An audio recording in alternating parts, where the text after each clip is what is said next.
不打了。无论多强的实力，在失传的剑舞面前，都不值一提。能见到完整的西楚剑歌，乃是我辈剑客最大的幸运，可比获得一柄好剑要珍贵得多。不染尘，该是你的。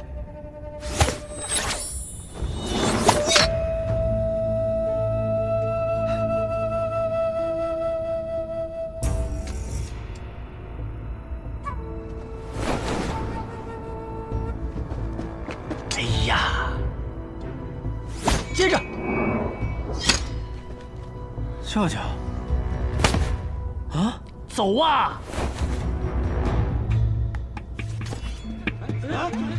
长老，这剑都已经丢了，还留在这里干什么？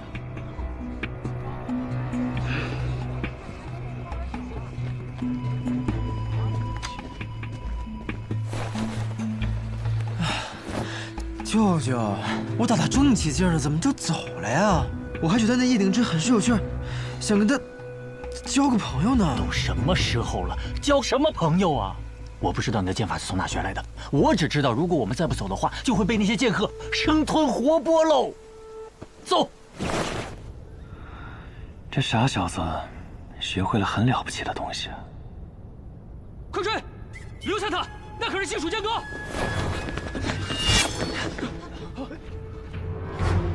你干嘛？快闪开！各位，盛会还未彻底结束呢，怎么这么急着要走啊？你要拦我们？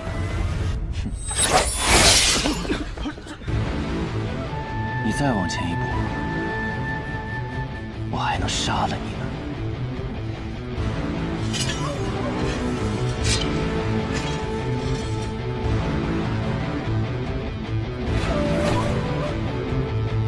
送我一个。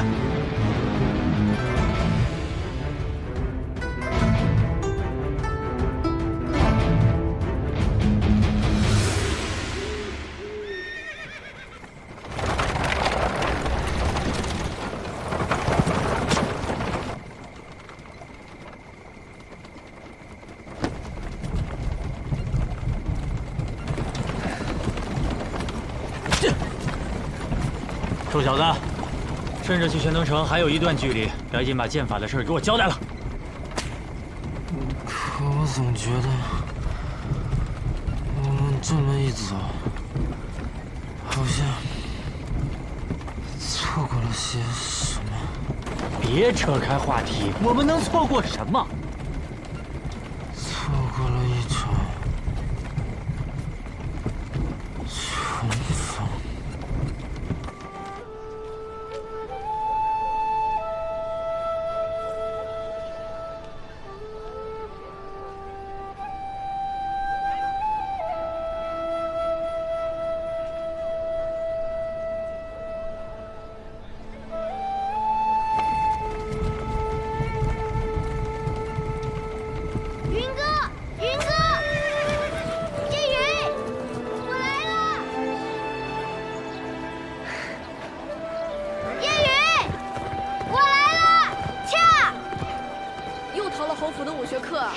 我急呀！今天要讲《白羽剑仙传》，正是讲到白羽剑仙纵剑西出，千里救毒的章节，听说可精彩了。在这里，云哥在这里。天下风云出我辈，踏歌今宵尽在言。话说这白羽剑仙头上戴一顶虎头狮子盔，身穿大叶如意连环甲，内衬大红袍，足蹬虎头战靴，胯下一匹白龙马，手使一对护手双剑，那真是威风凛凛呐！从清晨杀到日没，只杀得金银铜铁八大锤，是大败而归。咻咻咻咻咻咻咻咻！哇，白羽剑仙的故事真是太精彩了！下次我经过城贬时，定要仔仔细细的看看上头，到底还有没有白羽剑仙留下的那一剑。试问天下，谁能挡我一人一剑？你们两个刚才听到这句话的时候，眼睛都亮了呢。哼，小姐，该回去了。东君、云哥，我就先走了。叶安，呀，回去了就乖乖睡觉，别再点住偷看画本了，伤眼睛。我才没有呢！云哥瞎说。哼。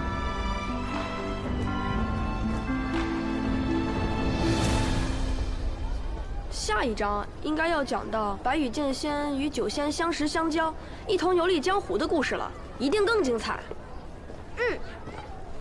唉，我也想像白羽剑仙一样，一剑入仙，想干什么就干什么。我也是。哎，我听爷爷说，云哥，你天资聪颖，功课又好，以后定能继承父业，当大将军的。当将军有什么意思？我长大了要去闯一闯那书中的江湖，做一个行侠仗义、无拘无束的剑客。那你也带上我。这怎么行？若是带了你，侯爷岂不是要提刀来找我？不行，你爷爷可是所有人知道都要打寒战的杀神。你胡说！我爷爷明明是全天下最温和的人。反正我跟定你了，云哥，你不是我大哥吗？大哥理应带着小弟。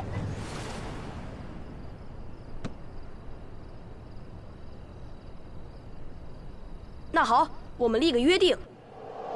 什么约定？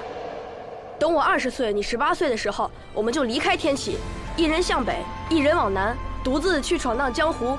等九剑成仙的时候，便是再见之时。可以吗？好。你要当剑仙，我便不与你抢了。白羽剑仙的好朋友是九仙，那我就去做那九仙。那好，我们一酒一剑，快意江湖。一酒一剑，快意江湖。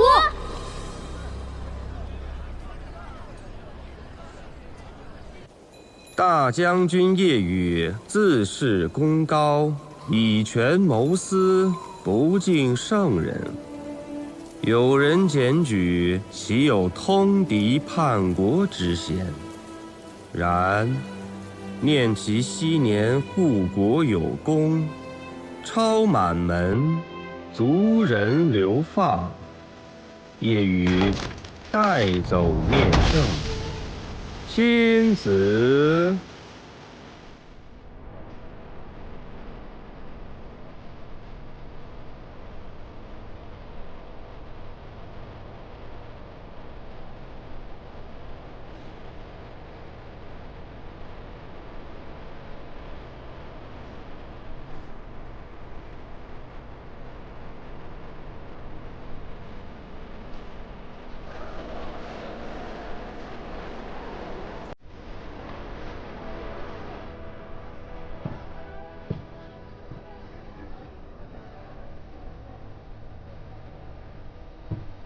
叶兄弟怎么一个人在这里喝酒？夜风习习，明月皎皎。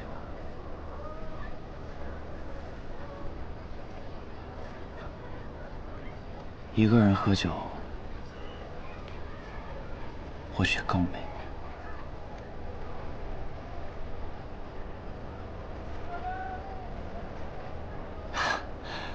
那可真是不好意思了。现在多了我一个。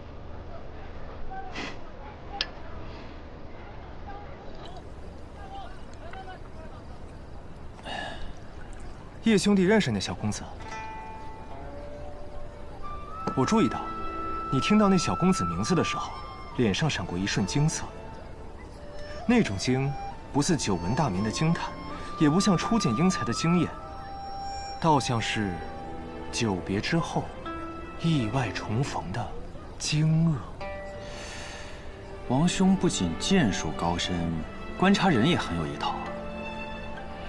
只是我也听说，望城山有位不世出的天才，年仅10岁便展露出惊世的才华。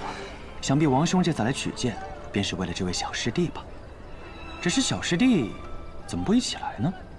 啊，今日有幸，有此好酒，有此明月，快哉！快哉！叶兄弟，我们还是聊聊别的吧。不聊了，走了。这就走了？有要事，怕晚了就赶不及了。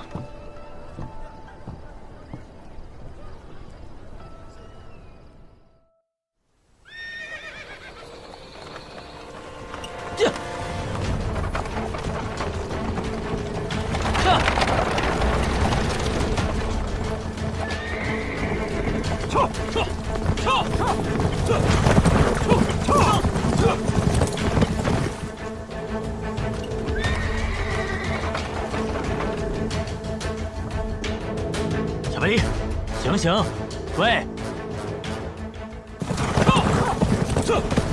醒醒！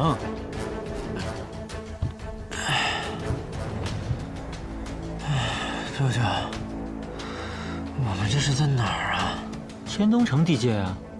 喏，接你的人都来了。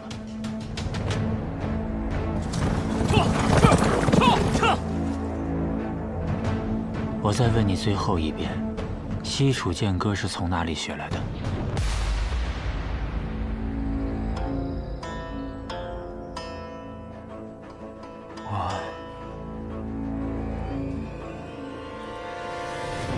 温先生，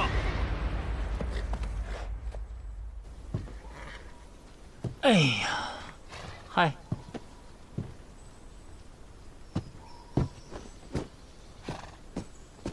陈副将，你怎么来了？我爷爷让你来接我的吗？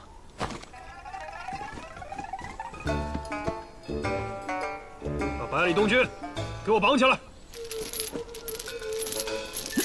放开我！好你个陈生，几个月不见，胆子竟然这么大了！看我如何禀告我爷爷，你这么对我！押回侯府。是，放开我！走。温先生，哎，多谢啊，不客气。不知温先生接下来是入城休息几日，还是直接回温家了？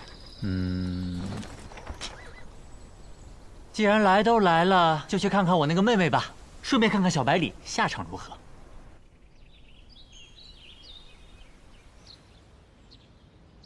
爷爷呀，你在哪儿啊？爷爷，快来救我呀！爷爷，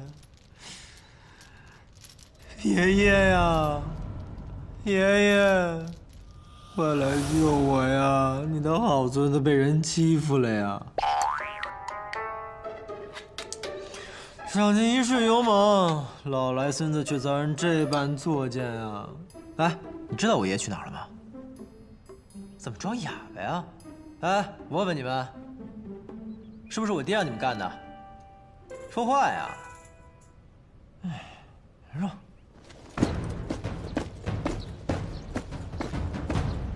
爷爷，爷爷呀，快来救我呀！爷爷。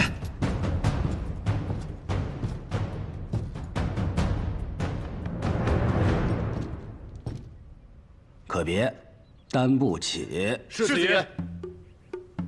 怎么是你呀？我是谁？我是你爹。你说怎么是我？臭小子，还躲？你好大的胆子！你还敢嘴硬？再嘴硬！你这么跟你爹说话的吗？那你这么做，你爹知道吗？别拿我爹压我。那你别拿我爹压我。反了你呀！我跟你。我告诉你，你爷爷月前去天启参加大朝会了，没有个10天半个月的回不来。这镇西侯府我当家，我爷爷不在镇西侯府，是我当家，轮得到你？脑子坏了？你脑子坏了，你臭小子！你给我站住！还跑！爷爷，爷爷，爷爷！你给我站住！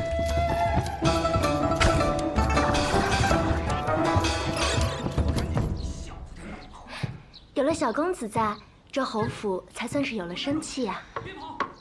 都是你们这群心大的给惯的。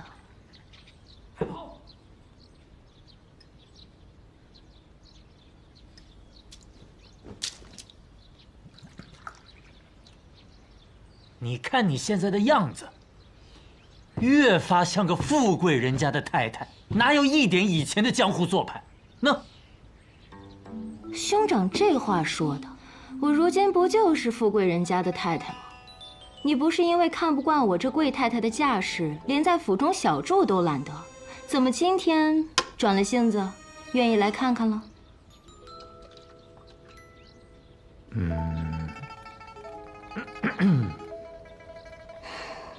都下去吧。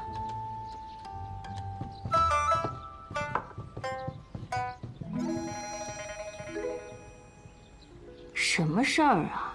神神秘秘的。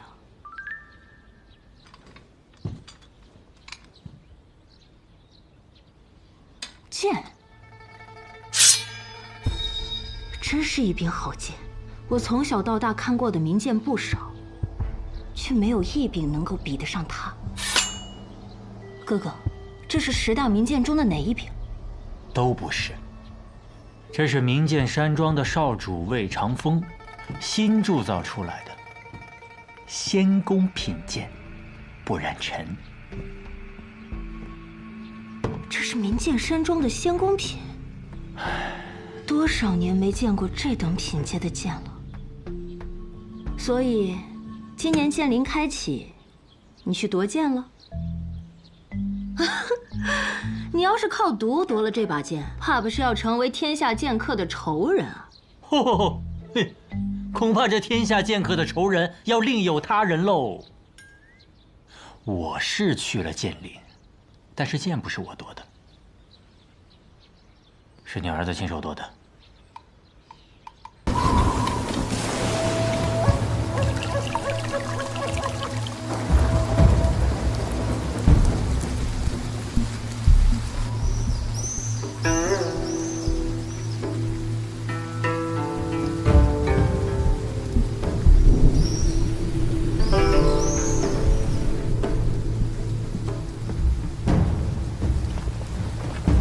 二公子，方才午夜派人来说，为避免燕家不满，让我们把府内的白帆都给换成红绸，实在是欺人太甚。难道我们真要这般，任由他们宰割吗？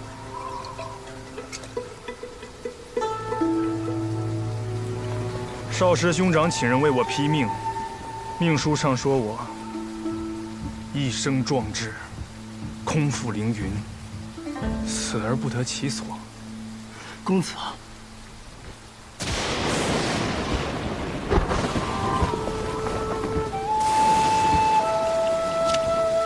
公子，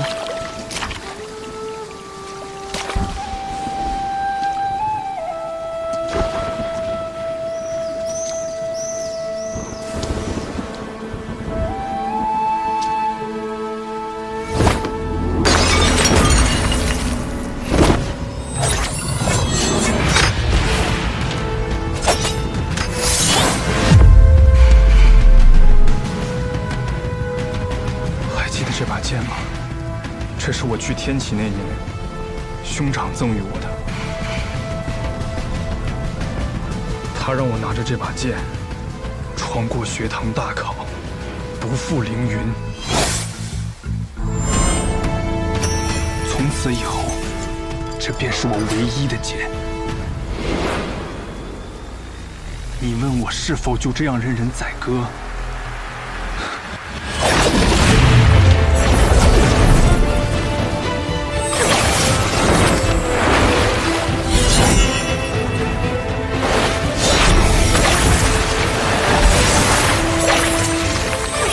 剑门16路天启，纵马扬鞭，踏遍19画洞，翻斩秋露白衣醉飞天。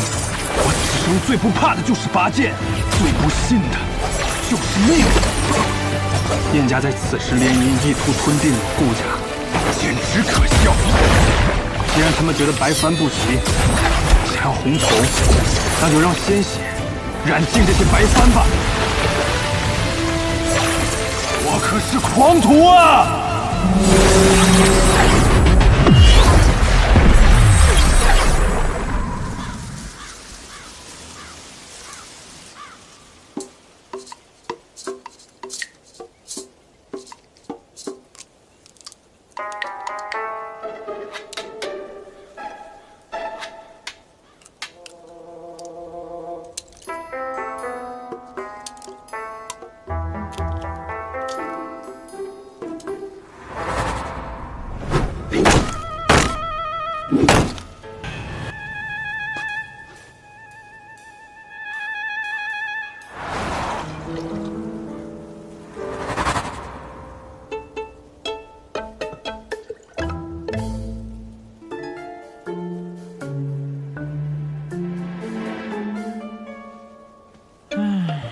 怎么会这样啊？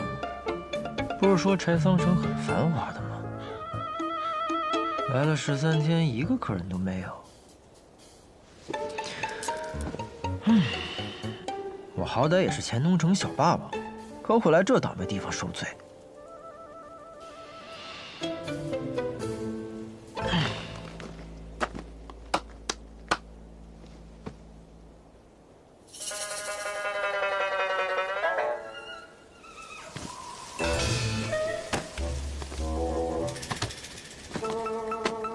大哥，进来喝一杯。不收你钱，就当交个朋友。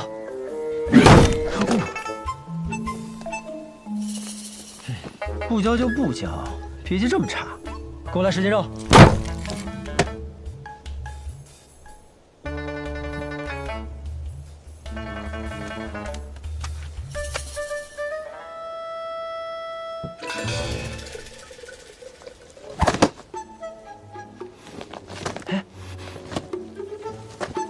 起开！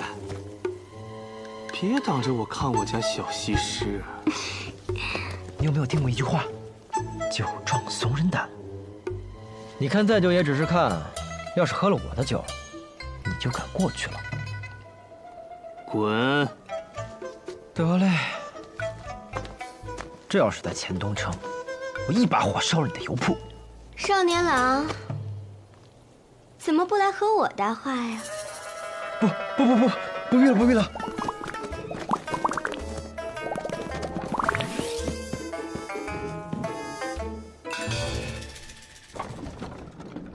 哎，起床了，宋长风。宋长风，嘿，你个懒骨头，哪有店小二起得比掌柜的还晚的呀？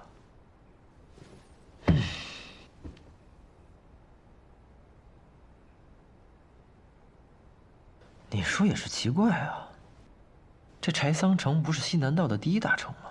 怎么自从我来了以后，这街上连个人影都没有？而且我遇到的人吧，也都奇奇怪怪的，你不觉得吗？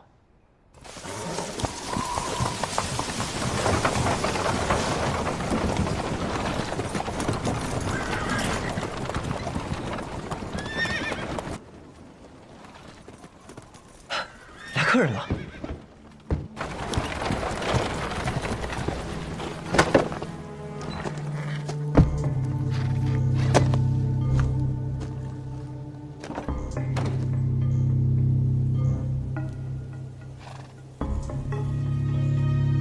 东归，不错，东归。看你们像是从很远的地方过来，东归这名字好啊。很配你们，进来喝一杯。小二？什么小二啊？我可是老板。老板？小老板看着年纪不大，生意倒是做得挺大呀。生意大不大不重要，重要的是酒好不好。小老板很是自信呢。那是自然，酒好不好骗不了人，一喝便知。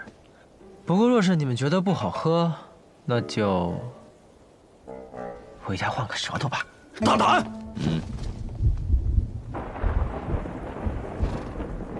看这天似乎又要下雨了，既然已经来到了这儿，不如进去喝一杯，歇歇脚。走。哎，我的酒可不是随便歇歇脚就能喝的酒。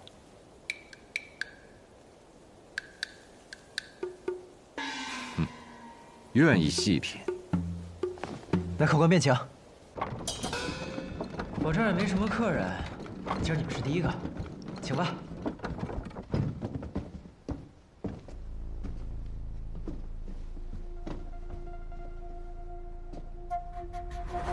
不是已经有一人了吗？他可不是什么客人，他属这儿的店小二。小二。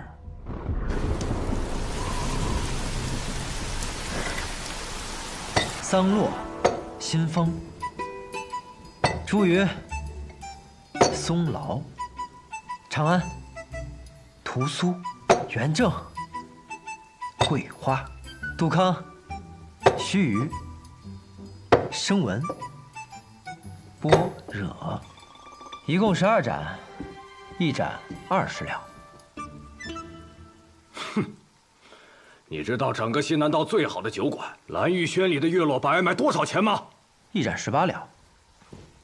我的酒比他好喝一点，所以我卖20两。你都要了，爽快，请吧。小老板，既然没事，一起过来喝一杯酒吧。那我便不推辞了。不知小老板怎么称呼？我姓白，叫白东君。东君科佩生烂山，青玉过时拂柳端。好名字。也有人这样叫过我的名字。来，喝酒。长安久未绵长，醉以雨天来饮。各位今日不饮的话，可惜了。要这话。元正澄澈甘香，最是远行归客。各位奔波而来，饮一杯正好。这也不好，那也可惜。敢问小老板能喝什么酒？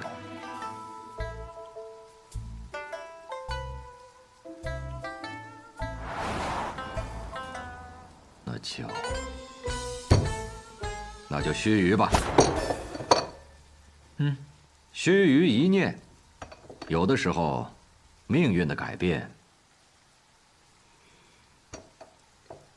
往往就在须臾之间。小老板，这杯我便先饮了。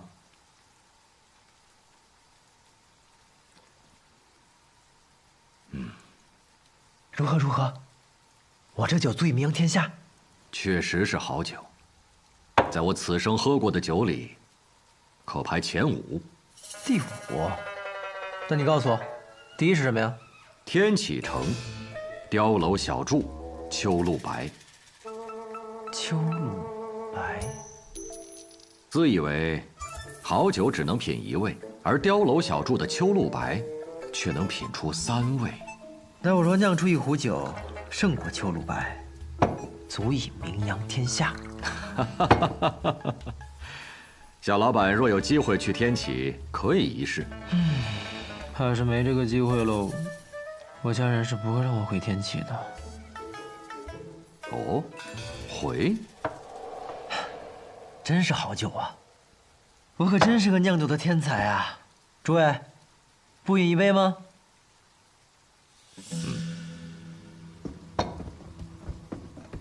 这元正确实清爽回甘，确实不错啊。那边那位店小二，请你喝杯酒吧。来找事的。啊，有酒就行了。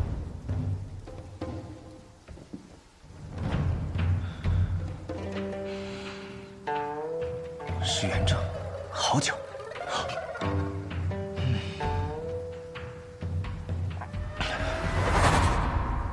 不够。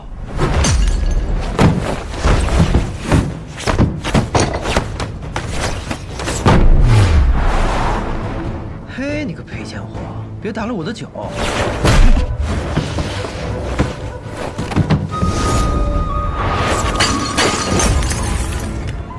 我的酒！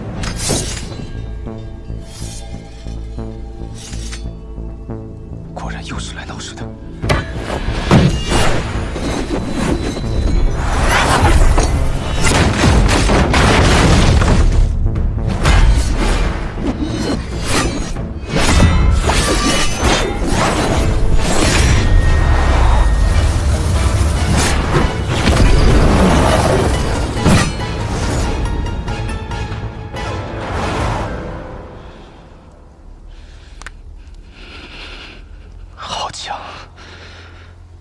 追须强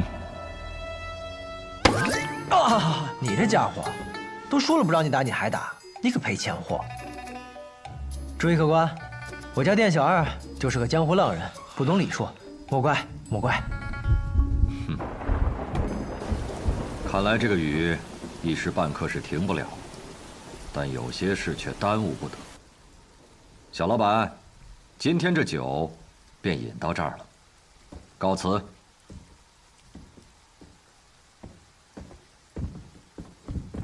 学正，饭什么带呢？走了。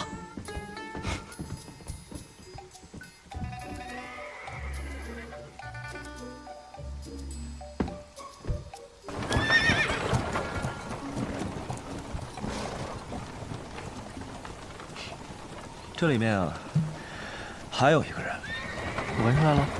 闻？女人香，女人。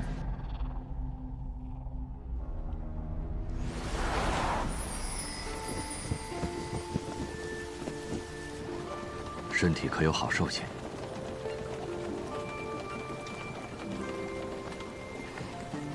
兄长，不碍事的。那酒肆到底什么底细啊？里面有个小老板，年纪不大，应当不会武功。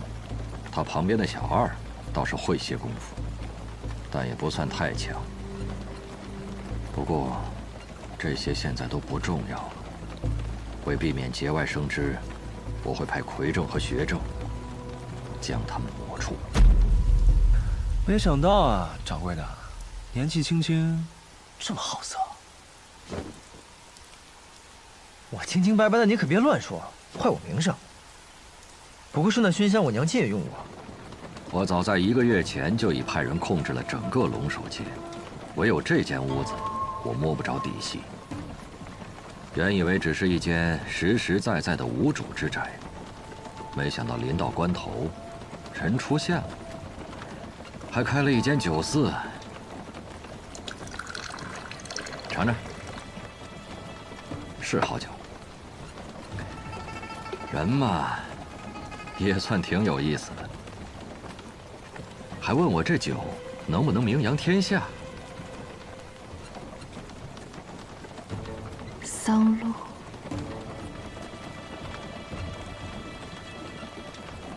柴桑远路，好名字。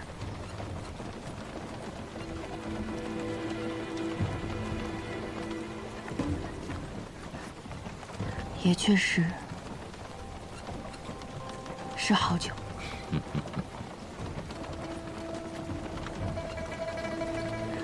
只可惜，这名扬天下，他怕是等不到。西南道近日有一件大事，而且是个大喜事。按照我的计划，以我这一手酿酒术，可以先成为柴桑城的第1酿酒师，顺理成章的受邀为西南道第1大喜事备酒。到时候前来观礼的各路英豪都可以喝到我酿的酒。如此一来，等等，什么大喜事啊？你不知道？当然是西南道准女儿的顾家和老儿燕家联姻的大喜事啊！白同学，别为难为小的，叫掌柜的。其实从一开始，我就觉得这条街道有些古怪。我只不过是贪图你的美酒，便留了下来。可现在有些后悔了，我应该早早就走才是。你什么意思呀？我们意外卷入了顾燕两家的斗争之中。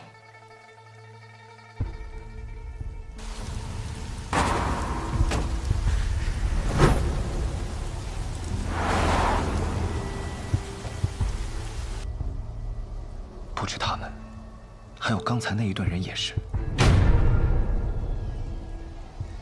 哼，唉，我浪迹江湖这么多年，这点嗅觉还是有的。那你嗅一嗅，他们为的是什么呀？方才你不是说顾家和燕家要联姻吗？可这顾家大公子前些日子忽然暴毙，如果这门喜事是真的，那这喜事太蹊跷了。这人都死了，还结什么亲啊？顾家还有一位公子，你有没有听说过这样一首诗？风华难测清歌雅，琢墨多言凌云狂。柳月绝代莫尘愁，清香有才留无名。这也太不押韵了吧！哎呀，这是白小堂发布的公子榜，只不在押韵，而在贴切。讲的呢，是我北离的8位绝世英才。城府极深的风华公子，风雅精致的清歌公子，一口三舌的卓墨公子，狂傲自私的凌云公子，容貌绝代的柳月公子，面如黑炭的墨尘公子，才华绝世的清相公子，以及空缺暂留的无名公子。那这和柴桑城还有顾家又有什么关系啊？这凌云公子啊，姓顾，所以说顾家的这场联姻，新郎官就是凌云公子顾剑门。凌云公子，这听着便是奇妙啊！走，走哪儿啊？去顾府，邀顾剑门来喝酒啊！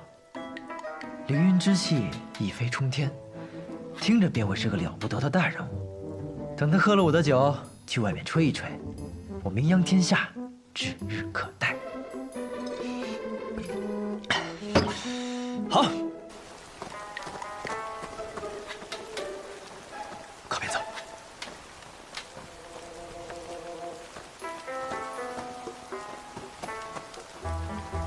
你不是要带我去顾府吗？怎么像是去做贼？你信不信光明正大的走，连这条龙首街都出不去？哎，没想到你这个赔钱货懂得还挺多嘛。那是自然，混迹江湖这么多年，要是这点心思都没有，早就埋在下面了。走吧。怎么了？有人。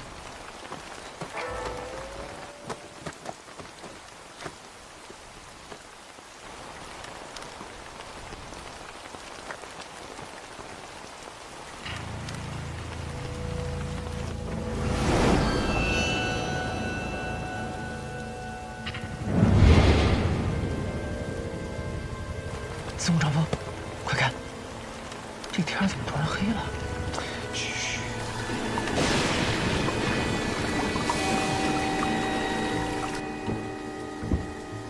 公子，这天色……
站住！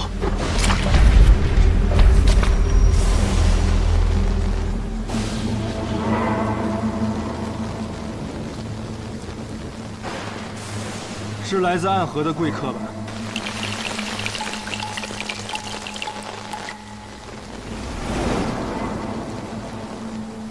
苏黎，不可造次。贵客临门，要一起喝一杯吗？多谢公子，但还是不必了。贵客是信不过我顾剑门吗？如果北离还有一个值得我们暗河相信的人的话，那便一定是公子了。谁人不知，这暗河是江湖上人人闻风丧胆的存在。只要有暗河出现的地方，必定会充满杀戮与死亡。像你们这样的刺客恶鬼，也需要朋友吗？公子言重了，就算是刺客，也需要朋友啊。就像我们暗河选中了公子，是认为公子有些事儿可以帮到我们，而我们也可以帮公子做一些事情，一些很重要的事情。所以暗河口中的朋友，就是这般利益关系。这样不是更可靠吗？公子本应有许多朋友，可现在他们都去哪里了？他们在哪里不重要。公子的兄长，他本无争雄之心，却依然死在了巴别城，死在了离故乡300里之外。公子，你的敌人容不下你，更容不下你的兄长。敌人的刀已经拿起来了，而我们暗河会派最精锐的杀手来此，帮助凌云公子，让他们燕家有来无回。兄长如我父，此仇我誓死必报，但不需要靠暗河来报。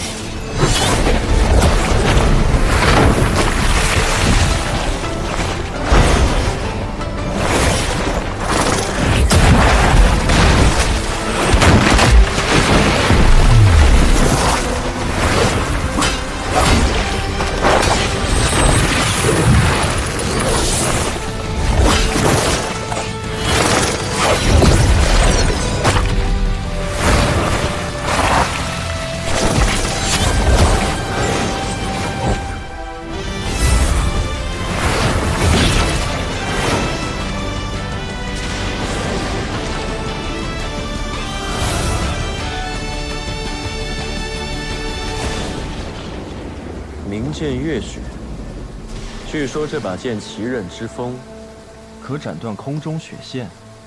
公子是要杀了我呀？暗河想在西南道立足，就不打算拿出点诚意来吗？来，让我看到你的诚意来。好。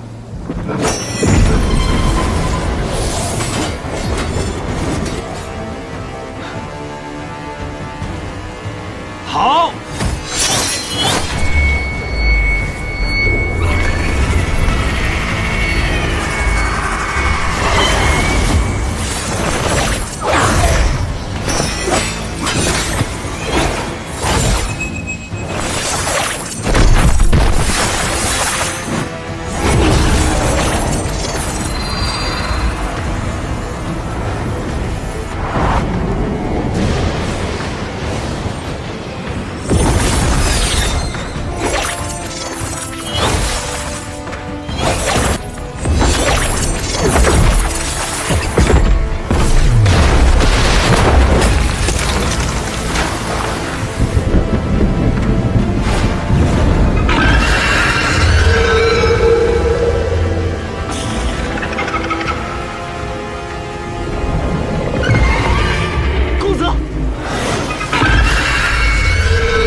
细刃纷纷，必杀之时倾泻而下，宛如沐雨。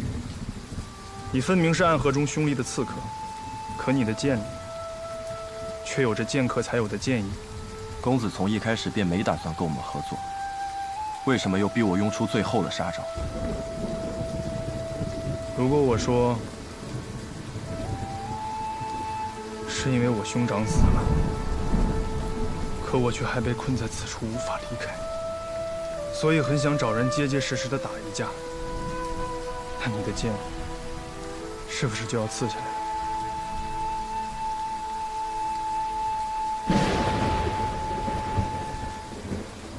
公子若考虑清楚，可去青松客栈寻我，我会在那里等公子7月。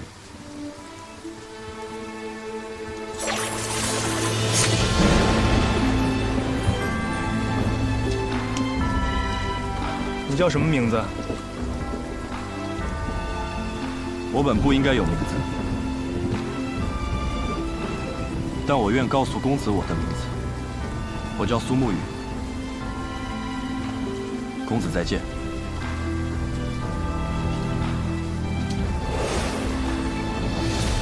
公子，他暗河3家中，穆家极擅长此等诡道秘术。苏沐雨来到这柴桑城，必然不会是一个人。这墙外，必定还会有穆家的人为他护阵。就连这突如其来的黑天，亦是他们的手笔。至于这些秘术，你想不通的，便不用去想了。那他刚才说的是？暗河不请自来，背后图谋令人胆寒。我们的敌人，只是人世中的凶徒，可来做交易的，却是地狱里的恶鬼啊！那鬼应该走远了吧？奇哉奇哉，这天怎么又亮了？我有种不好的预感，咱们先离开这儿吧。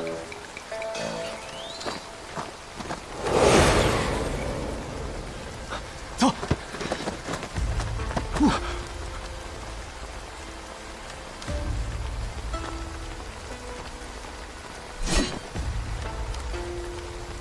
你们2个看到了什么？十三鬼，他们可在这里等了许久了呢。我们什么都没看到啊。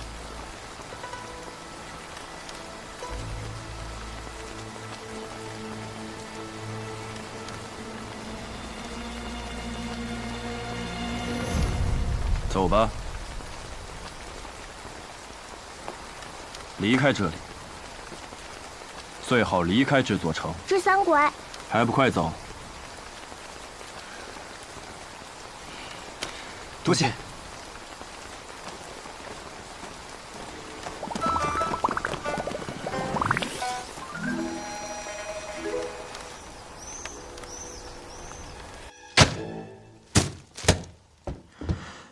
吓死了，吓死了！我不过是偷偷跑出来开个酒肆，清清白白的卖我的酒，差点连性命都没了。你说我有没有点天理了？掌柜的，不是吧？那是东家起火，西家冒烟啊！啥？一波未平，一波又起啊！小老板，怎么才回来？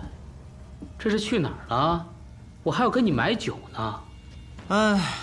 实在不巧啊，酒都卖光了，改日吧。改日？改日可就没有机会了。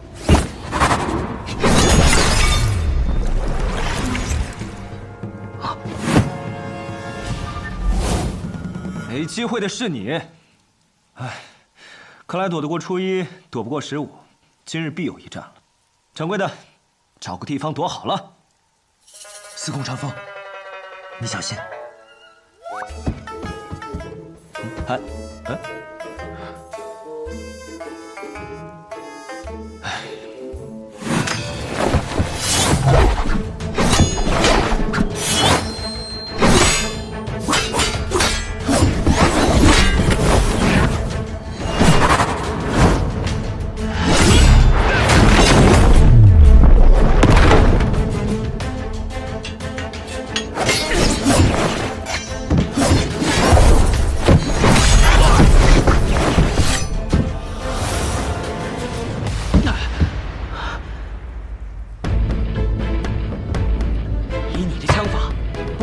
之辈，报上名来！哼，巧了，我还真是无名之辈。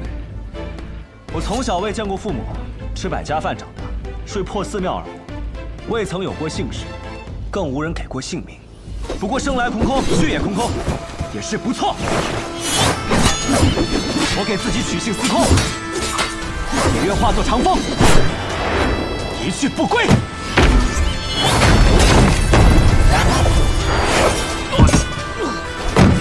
叫司空长风。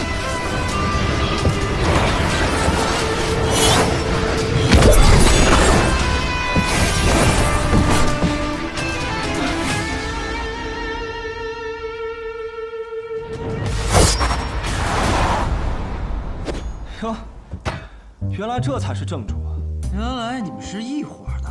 我们素昧平生，又毫无过节，我还给你们喝了一盏我的好酒，你们为什么杀我？怎么能是嫌我的酒太贵了吧？怪就怪你开店选错了地方吧？儿戏了吧？生命是很珍贵的东西，每个人都只有一次，我们并没有权利随意的去剥夺别人的生命啊！白痴，你说什么？掌柜的，你还没听明白吗？顾府已经被这帮家伙包围了，咱们按着他们的事儿了。说你白痴没错，你竟然想着和这样子的人讲道理。喂，屠夫，我就问你一个问题。你说，如果我们现在离开，能放过我们吗？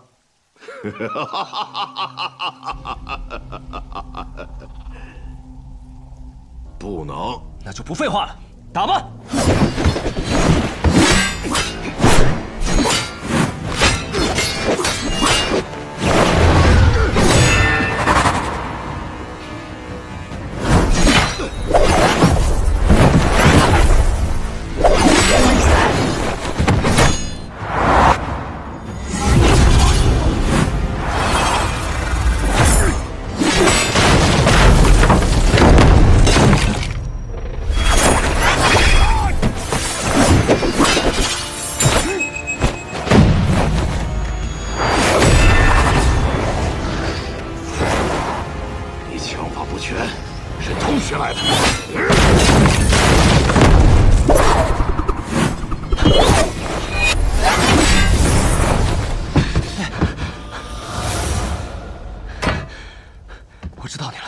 生遭官法，死见阎罗。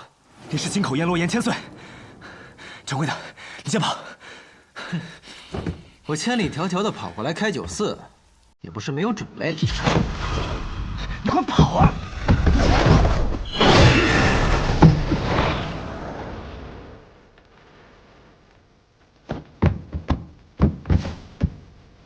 少年郎，去哪儿啊？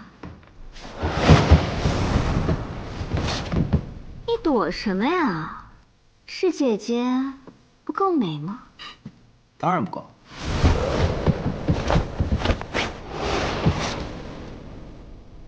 你想去哪儿啊？去那儿。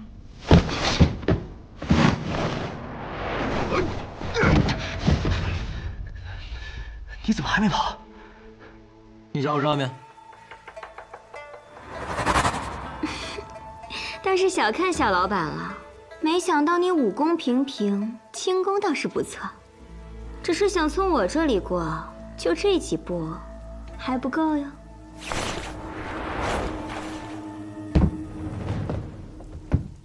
这样吧，姐姐看少年郎生得俊俏，也不忍斩尽杀绝，不如把我们放了。说什么玩笑话？不如你们两个活一个，死一个吧。怎么样？商量一下，谁死谁活？白东君，我知道，不过是萍水相逢。你我的交情，在方才那一战中也用完了。我理解。什么？我话都没说完，你理解什么了？你理解？啊？我还有最后一枪，这一枪之下，前面这个一定会死，但我也不一定能活。你尽力自保，如果我能活下来，我就带你冲出去。你有几成把握？1成。1成的把握，你还有脸说的这么信誓旦旦？不过是将死之人，拼一拼罢了。司空长风，如过了今天，我俩还有命活，我再告诉你。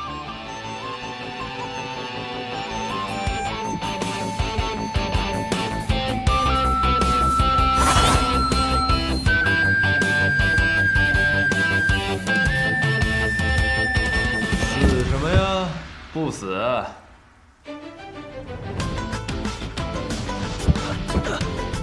学正，真是个难听的名字呀。重新认识一下吧，我姓雷。雷？哪个雷？雷家宝的雷？哎，也可以这么说。虽然雷家宝并不喜欢我这个不听话的子孙吧，但我还是认这个家的。你是琢磨多言雷梦莎？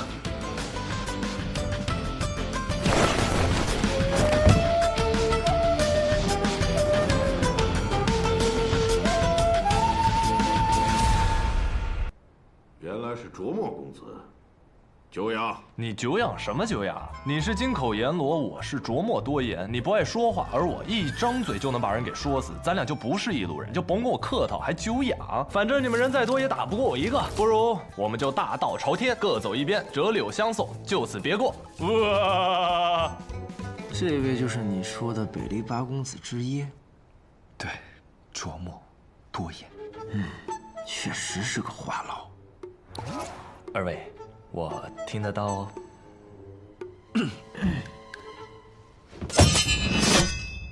有幸。哎，你又来了不是？你嘴上说着有心，但你心里就不是这么想的。你到底能不能真诚一点？我知道。你心里想的一定是我今天怎么这么倒霉，一出门就遇上了雷门第一少年英才，北篱八公子之中最难对付的琢磨公子，也就是我。你怕不是今天出门忘了查皇帝，去年上坟忘了告乃翁吧？这个世界上啊，世事难料，而你遇上了我，就是你的不幸。闭嘴！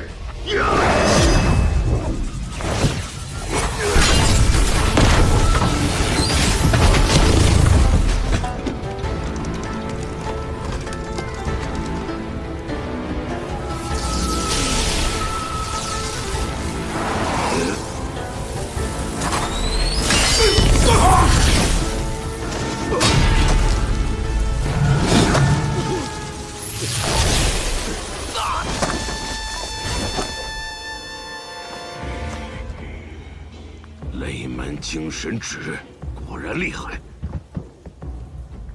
精神指，一指三唱。刚才这一唱叫不离，第二唱叫不归。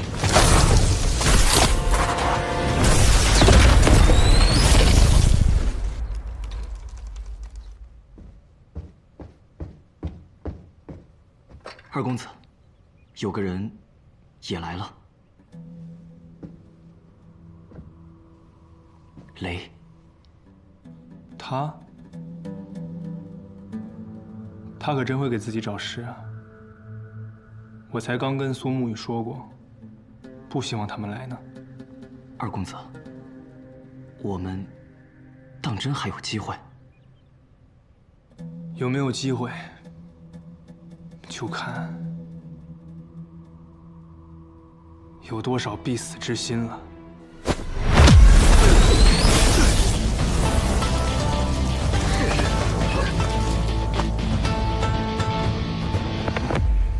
我还有第三场，唱精神。哎，我有个问题。什么？你们江湖人都是这样一边打架一边给自己解说的吗？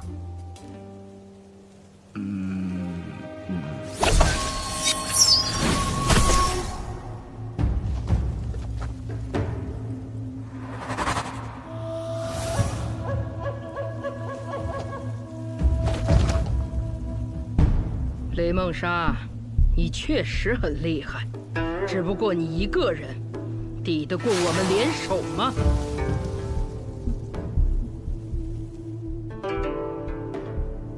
谁说是他一个？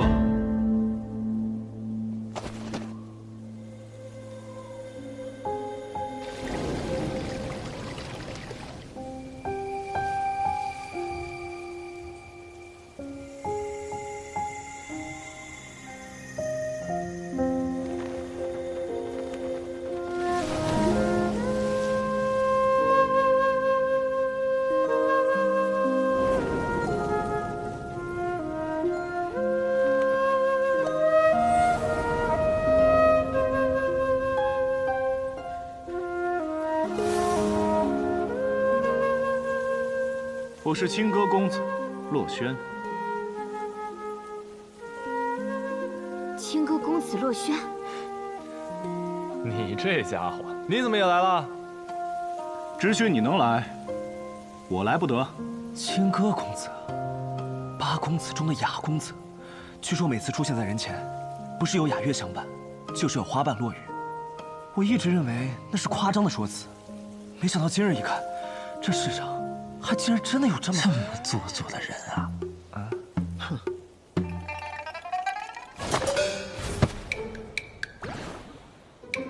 着干嘛？走！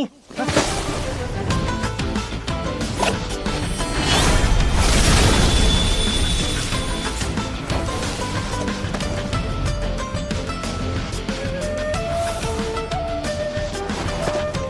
想追，先过我这一关。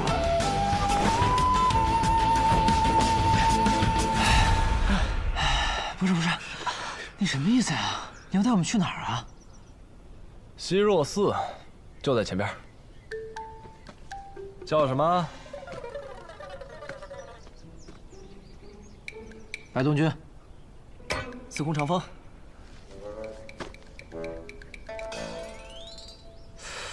怎么，现在探子取名字都这般讲究了吗？说吧，有什么消息没有？什么消息啊？你们不是老七派来柴桑城里的探子吗？当然是你们这段期间得到的消息啊。柳月和小黑另有任务，你先潜入柴桑城，等到了那里，自有我安排之人与你相见。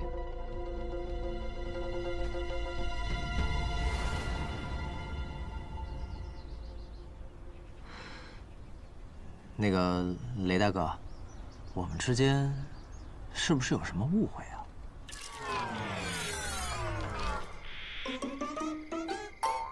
所以说，你还真就是脑子犯浑，想要闯出点名堂来。于是你从家里偷了一张地契，千里迢迢的跑到这儿来开酒肆卖酒的。哎，准确的说，我是酿酒师。而你，该不会就刚好真是无父无母，江湖浪人一个，恰好来到了柴桑城，而他能给你免费的酒喝，你就打打杂吹吹水，白吃白喝的住下来了？你这样说，倒也没错，不过措辞能不能稍微委婉一点啊？苍天呐，我是不是脑子抽了？我还以为你们二位是老七派过来的知应，结果你们不过是个过路的。所以我为什么要浪费我的时间，浪费我好不容易伪装来的身份跑去救你们？我要疯！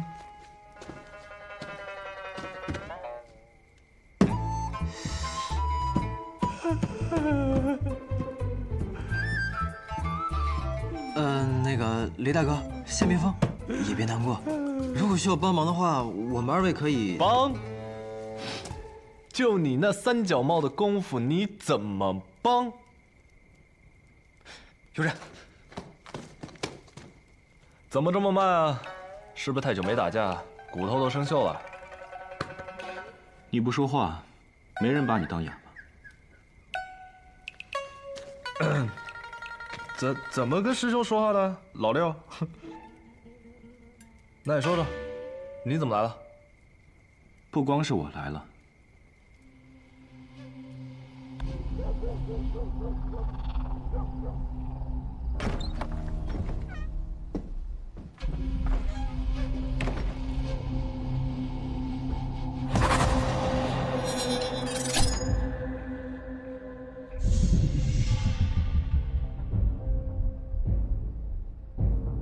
昌河，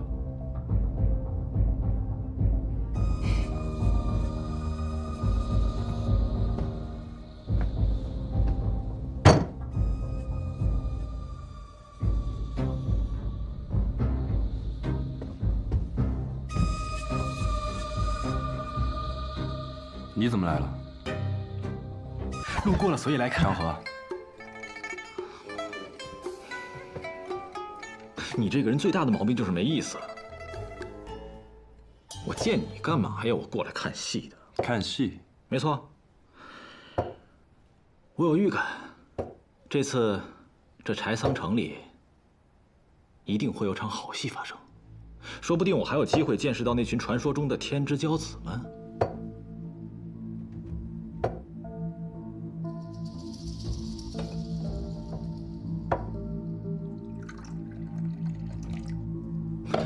谢强，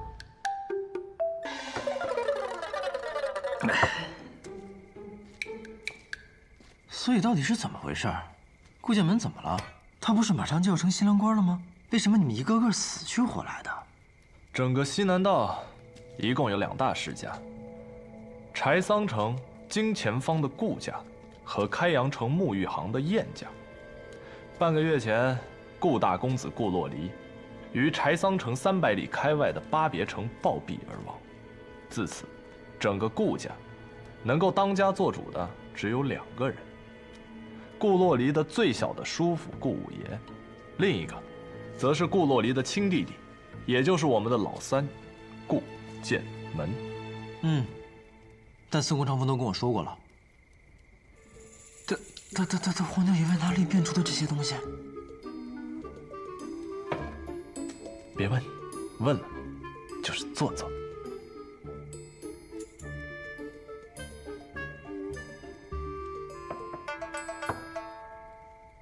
顾洛离身死不到3日，顾五爷便仗着他叔父的身份，给他定了一门亲事。而这个亲家就是晏家千金晏琉璃，就是今日在马车里的那位。他的兄长便是晏家的当家人，也就是与你在酒馆里喝酒的那位晏别天。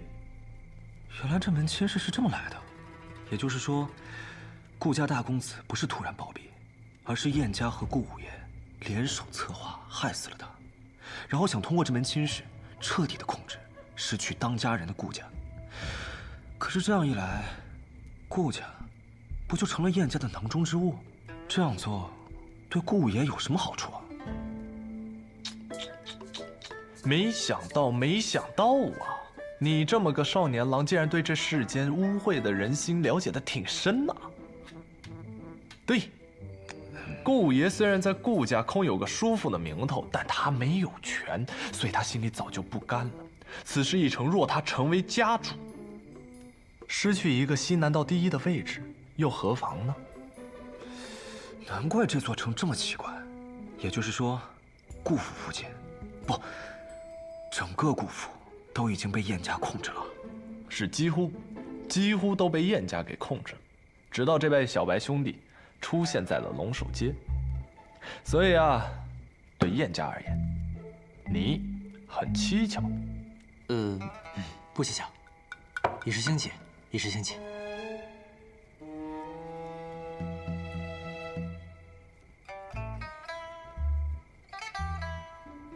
我还有个事儿。你说。那边有个女鬼。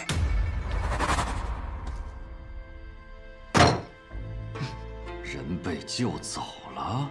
是，属下无能。不怪你无能，北离八公子一次来了2，你们自然不是对手。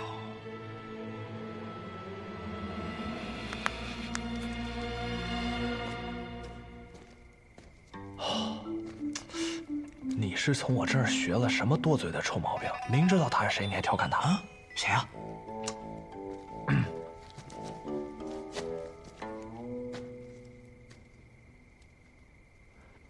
晏小姐，金戈公子、卓墨公子，初次见面，幸会。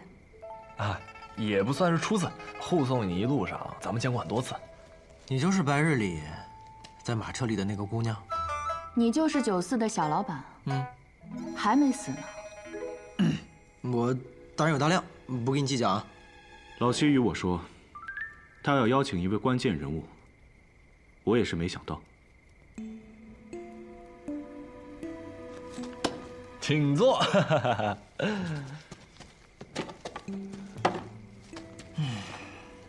不知晏姑娘是何意啊？为何白天还放任手下大杀一场，晚上却亲自跑过来和我们密会？好问题。因为我爱他。你爱谁？我的天哪，多新鲜呐！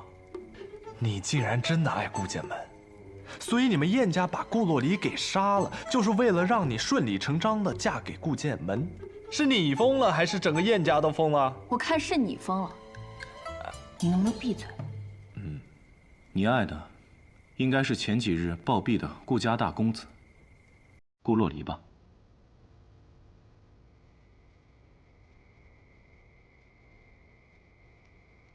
看来是我猜对了。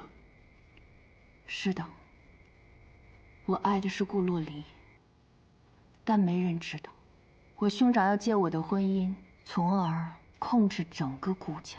他杀了我爱的人，还想拿我当棋子来设局。所以，你是故意入的局，为的是破局。是的。婚礼那日，我是绝对不会嫁给顾剑门的。我要嫁的，只会是顾洛离。恕我直言啊，他已经死了。死了又如何呢？我还是爱他呀。燕小姐，你需要我们怎么帮助你呢？抢亲。抢亲？不久之后，你们的兄弟会去劫一样很重要的东西，你们就带着那个东西来抢亲，然后做好杀人的准备。对了，你们要记住，下棋的从来就不是我的兄长，而是我。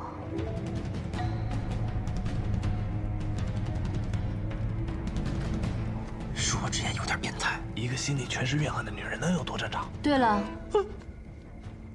我的直觉告诉我，我兄长身后还有其他势力，一股更强大的势力。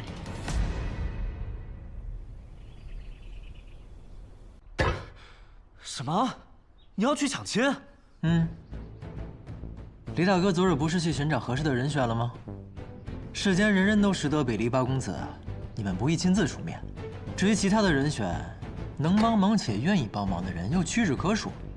更何况，也不好让无辜之人平白的卷入这场纷争。既如此，那不如让我试试。掌柜的，为什么？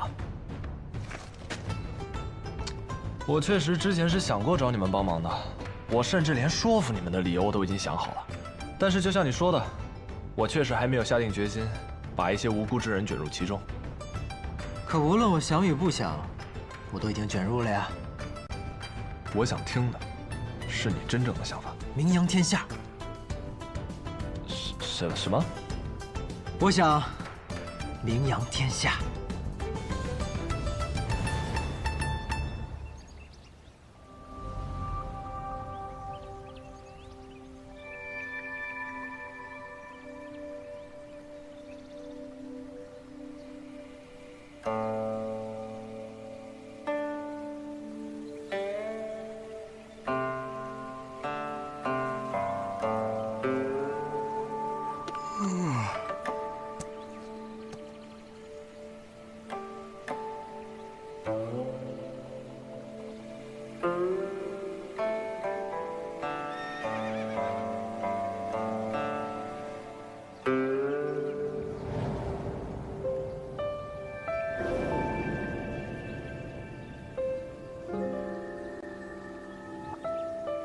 顾先生，有客至，可愿相迎？迎。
亲友之间，当以琴音治好，先生以为如何？是仙子。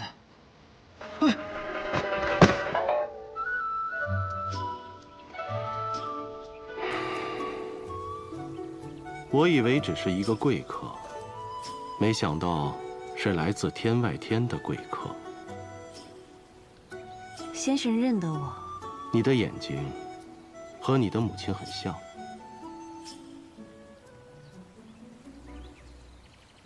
原来是家母故人，那还请先生助我们北阙一臂之力。我知道姑娘此行的目的，可我已不问世事，你还是请回吧。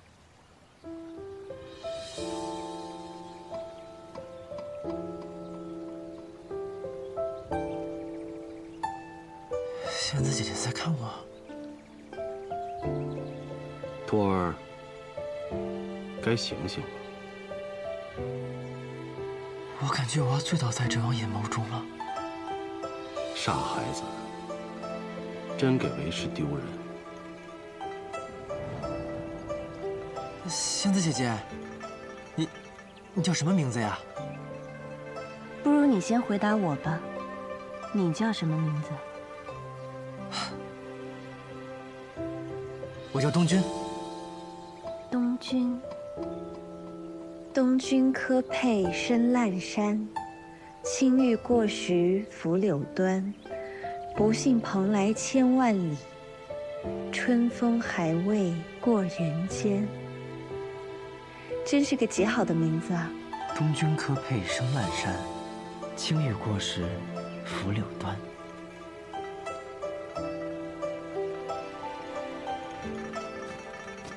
仙子姐姐，你要走了吗？你还没告诉我你的名字，以后我要怎么去找你啊？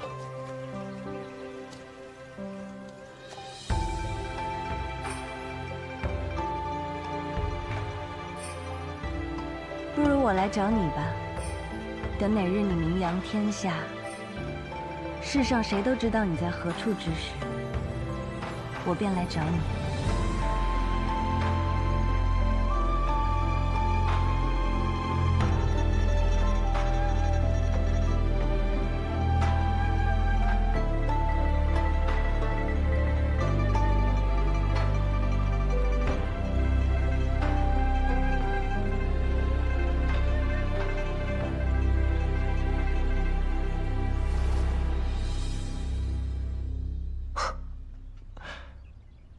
果真是个少年啊！确定不是在嘲笑我吗？不，我是在夸赞你。他这是在阴阳怪气的说我，他脑子有病。讲真的，你为什么会觉得抢了这次亲就能够名扬天下呢？因为这不是门普通的亲啊，正如燕姑娘昨日所说，这门亲事乃西南道的登基大典。既然我已经得罪了燕家，靠着酿酒混入婚宴扬名的办法已然是行不通了，那干脆一不做二不休，堂堂正正的抢了他这门婚事。到时候宾客满座，看我如神兵一般从天而降，无一不为我英勇的身姿所折服。掌柜的，过了。哦，原来你小子是为了女人啊？那又怎么样？不是你就没想过吗？如果你为的这个女人知道你去抢了别人的亲，她不生气？怕什么？有你们北篱八公子作证，你们不是都去吗？我这可是为了生死义气。去吧。不去吗？应该去吧。看看花，今天刚采的花。我们家新出了几个菜，尝尝。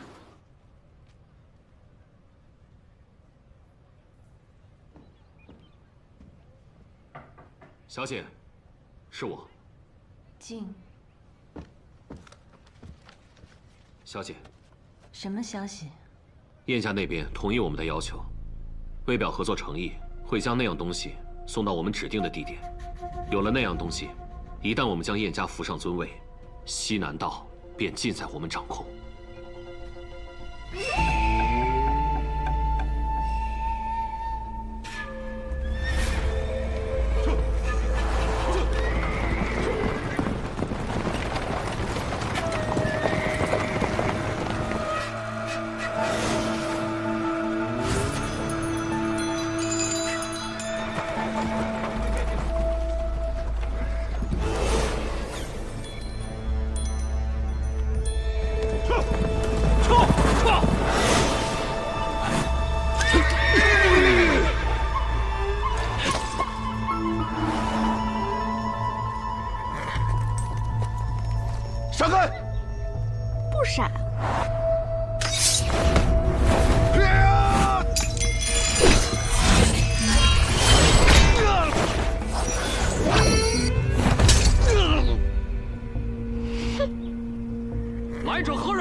南道燕家之人，得罪我们，可有想过下场？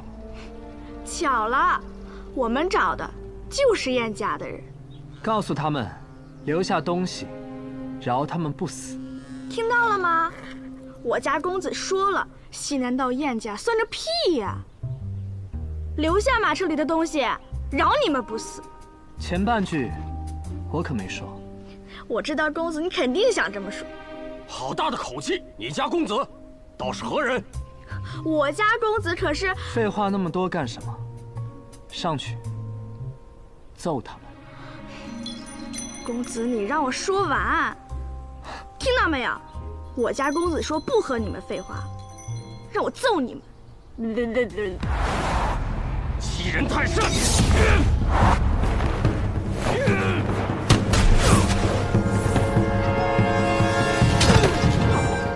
接住啊！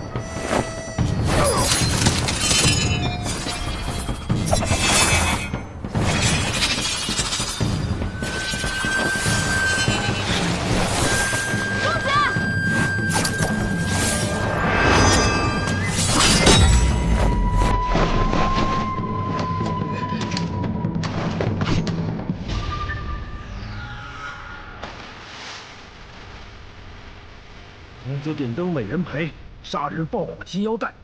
你是八大公子中的柳月，传说你容貌绝代，因此特别讨厌别人看你的脸，故而出行必在轿中，能不露面就不露面。今日一见，果然如此。公子，怎么办？被人看出来了。早说了，做人不要这么讲究，要是也太明显。我也不想让别人认出我的身份，但别人一下就知道了。看来我是真的很有名。也是，没错，我们就是被公子榜评为容颜绝代的柳月公子。是我，不是我们。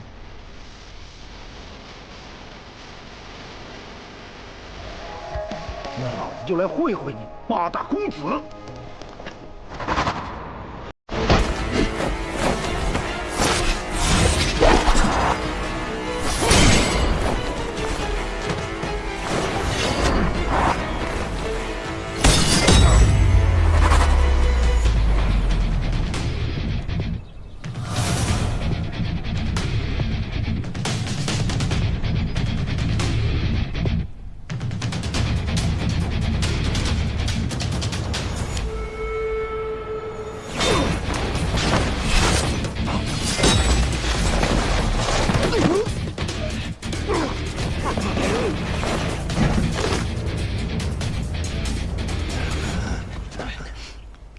不堪一击，不堪一击呀！还不出来帮忙吗？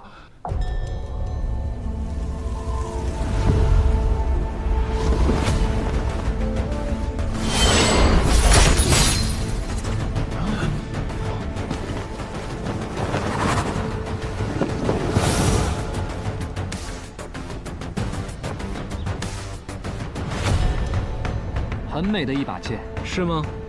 那可配得上绝代的柳月公子。人非剑气，如何混为一谈？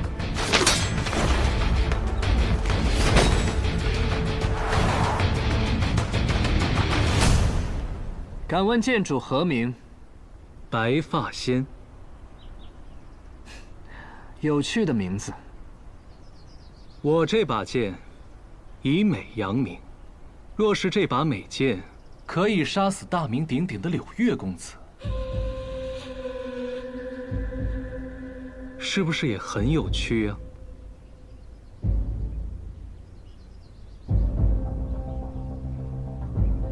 你有信心杀我？有些难度，不过我想试一试。很多人都想试一试，但我依然坐在这里。是吗？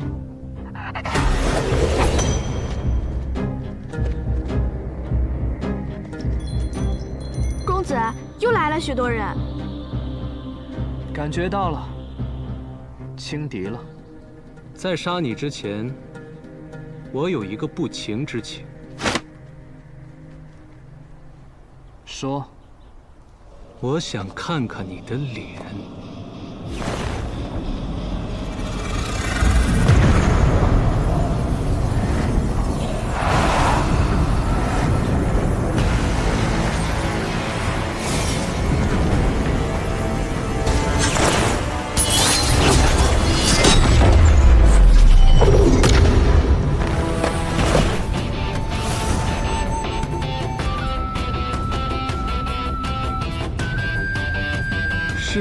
白为美，唯他通体浊黑，世人尚美宠美，唯他爱丑怨丑。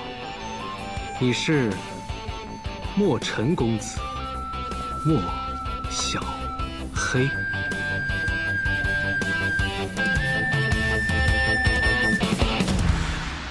哎，我问你，你说这次抢亲危险不危险？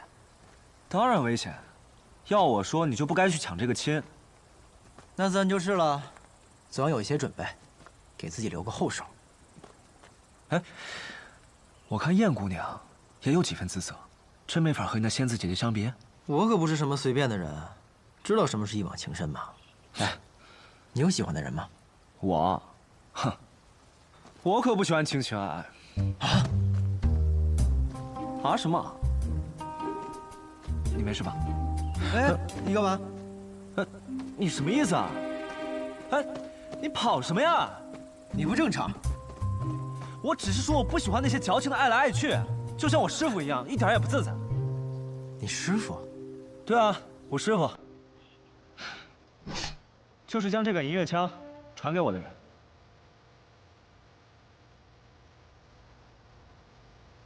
好吧，其实他也不算是我师傅。我遇见他的时候，他已经快不行了，浑身长满烂疮，躺在一个废弃的道观口等死。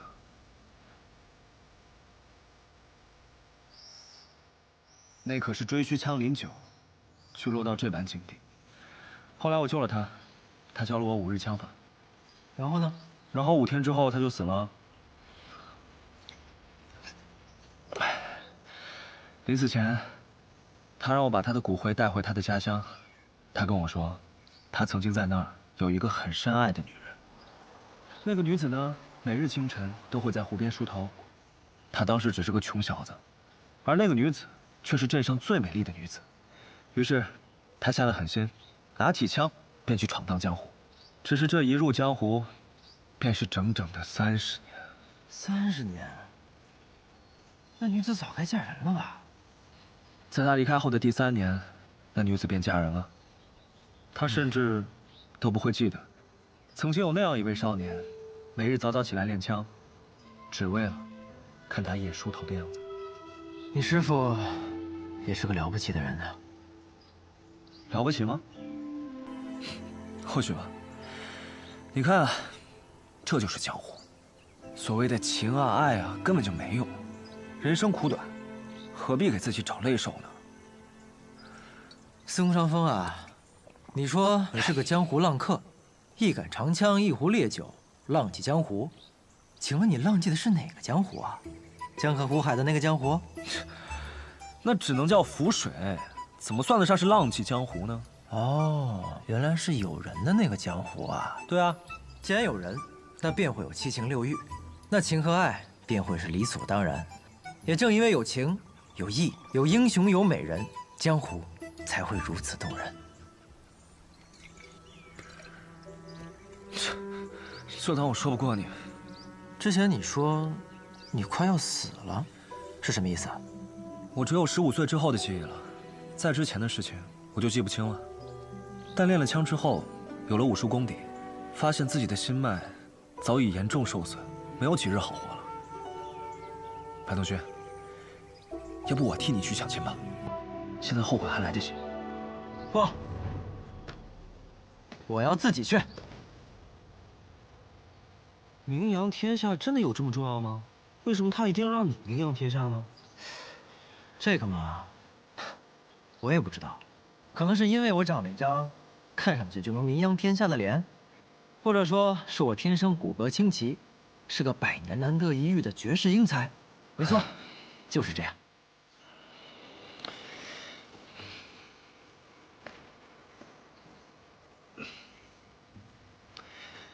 你什么意思啊？看不起我？哈哈哈！司空长风，干嘛？你放心，我是不会死的，你也不会死的。我知道一个人医术很高明，等我们抢完亲，我带你去看病。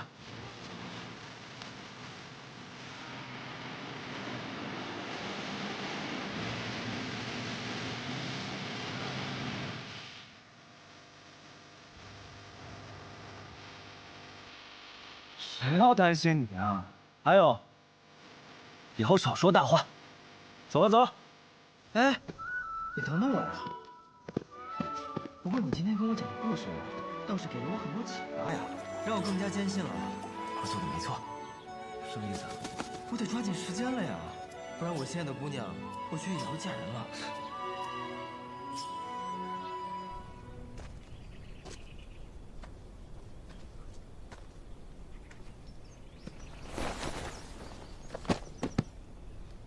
雨姬，季轩，怎么样了？东西丢了，也不知那柳月从哪里来的。他一个人来就罢了，还有，那传闻中跟他不对付的莫小黑也来了。那你，我撤得及时，没什么大碍。只是那东西，他们带着他走不远的。我们赶紧回柴桑城，提早做准备。好。也不知他要这个东西，想玩出什么花样来。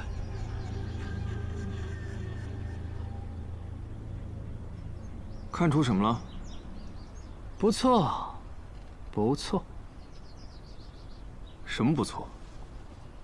你来了，很不错。我来之前，老七可没告诉我，要救的人是你。这就叫做冥冥之中，天注定。走吧，方才那个人不是西南道的，看来燕家的背后还有另一股势力。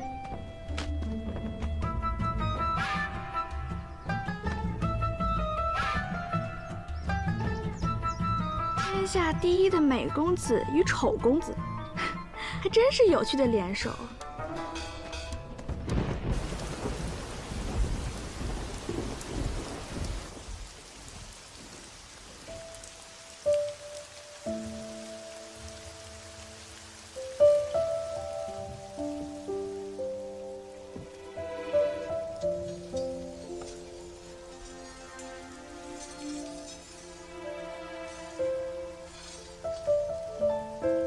看来他们已经迫不及待了。二公子，明日我可以穿白衣吗？恐怕不允。婚礼之上，应当穿红衣。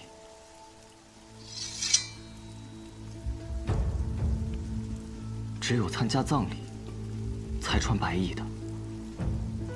可谁又知道，明天是婚礼还是葬礼呢？